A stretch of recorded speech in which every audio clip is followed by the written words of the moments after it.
Sejam muito bem-vindos a mais um BíbliaCast, seu canal de conhecimento bíblico diário. Inscreva-se no nosso canal e deixe seu like para não perder nenhum capítulo.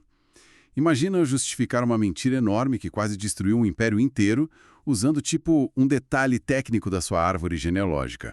Hoje a gente vai desmontar aquele incidente diplomático de Gênesis 20. É aquele caso onde o medo humano acaba esbarrando numa intervenção divina bem de tirar o fôlego mesmo. Exatamente. A questão central aí é justamente o peso da autopreservação, sabe? A gente está olhando para os bastidores daquela vez em que Abraão e Sara chegaram na região de Gerar e decidiram que a melhor estratégia seria usar uma meia-verdade. Mas espera, vamos tentar entender a lógica do Abraão aí.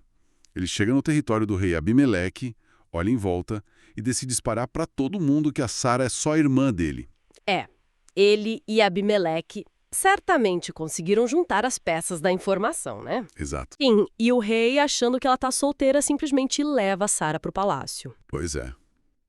Qual é o cálculo mental por trás de uma decisão tão desastrosa? É puramente instinto de sobrevivência, né? Ele estava num território totalmente estrangeiro e na cabeça do Abraão, a Sara era tão bonita que os homens de Gerar matariam ele sem pensar duas vezes só pra ficar com ela. Caramba. É que o medo meio que paralisa o filtro moral dele, sabe? Faz ele criar essa narrativa de defesa. Mas aí a verdade aparece e a desculpa dele é que, tecnicamente eles eram filhos do mesmo pai, só que de mães diferentes. A velha desculpa das letras miúdas. Me soa bizarro.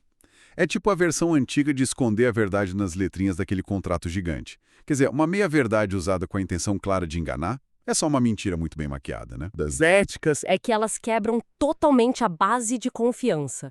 Isso quase custou a vida do rei. Que não fazia a menor ideia da furada em que estava se metendo. Exato, ele não via o campo minado que estava pisando. E o que me dá um nó na cabeça nessa história toda é a inversão de papéis.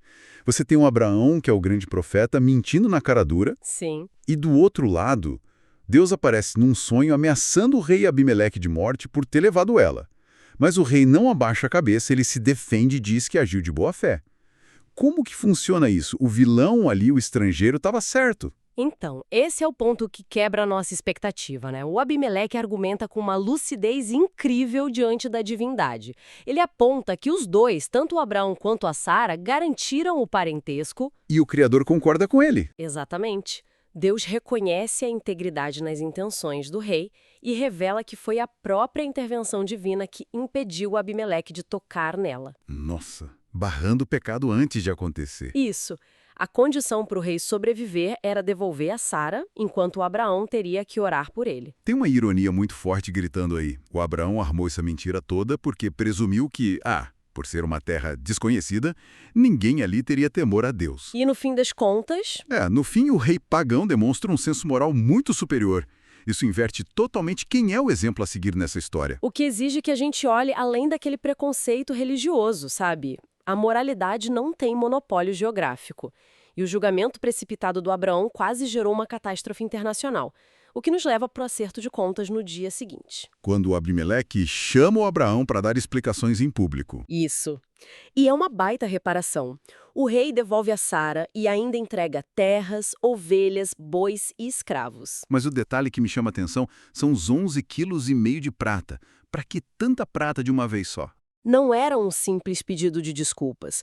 Funcionava como um mecanismo de defesa social. Aquela quantidade absurda de prata atestava publicamente a pureza da Sara. Entendi. Diante da corte, a prata servia como uma prova material, sabe, um peso econômico irrefutável de que ela não tinha sido tocada. Então é tipo um comunicado oficial à imprensa da época. Exato. Uma nota pública caríssima para calar os fofoqueiros e garantir a honra dela. Mas ia muito além do anúncio, porque a pressa em resolver isso tinha um motivo biológico urgente rodando nos bastidores. Pera, como assim? É que enquanto os homens debatiam ética, todas as mulheres do palácio tinham ficado estéreis por causa do ocorrido. Caramba, esterilidade no meio de toda essa confusão diplomática. Sim, tipo uma quarentena de lina. Era um jeito imediato de travar qualquer mistura de linhagens no palácio antes que a situação fosse resolvida. Quando o erro é corrigido e o Abraão ora, a fertilidade volta. Nossa, se a gente parar para pensar, é assustador notar como o medo faz a gente criar cenários catastróficos para justificar as nossas próprias falhas éticas, né? O Abraão julgou e condenou toda a nação de Gerar na cabeça dele antes mesmo de conhecer os caras. Sim, e correndo o risco de destruir um monte de vidas inocentes por pura falta de confiança. Fica a reflexão sobre quantas vezes a gente julga o outro baseado só nos nossos piores medos. Obrigado por participar de mais essa edição. Se inscreva no nosso canal, deixe o like e compartilhe esse e os demais vídeos com os seus amigos para que eles aprendam mais da Bíblia de um jeito fácil e bacana.